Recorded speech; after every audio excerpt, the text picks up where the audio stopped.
මේකේ R504 රේෂන් එක අයින් කරලා එතනට 1K රේෂන් එකක් දාන්න ඕනේ. මේ තියෙන්නේ ඒකට අපි R504 රේෂන් එක මාරු කරලා ඊට පස්සේ මෙන්න මේ කන්වර්ටර් එක පාවිච්චි කරලා තියෙනවා.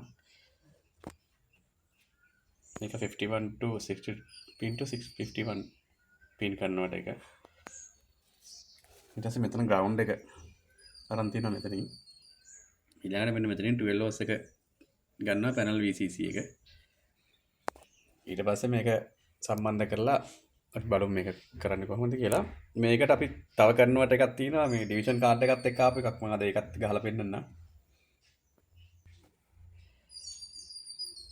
දැන් ඔන්න අපි කන්වර්ටර්ස් ටික ඔක්කොම ගැහුවා. මෙන්න මේක තමයි මම කිව්වේ ඩිවිෂන් කාඩ් එකත් එක්ක ආපු කන්වර්ටර් එක කියලා. මේකට දාලා තියෙන්නේ අපි. මේකට දාලා normal T-con එක මේ දාලා තියෙන්නේ.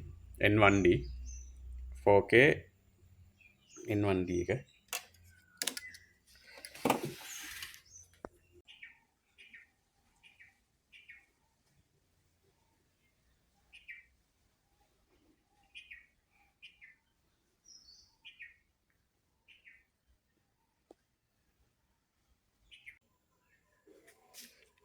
මේකට දැන් ඩිස්ප්ලේ එක හයි කරලා තියෙන්නේ. මම පෙන්නන්නම්.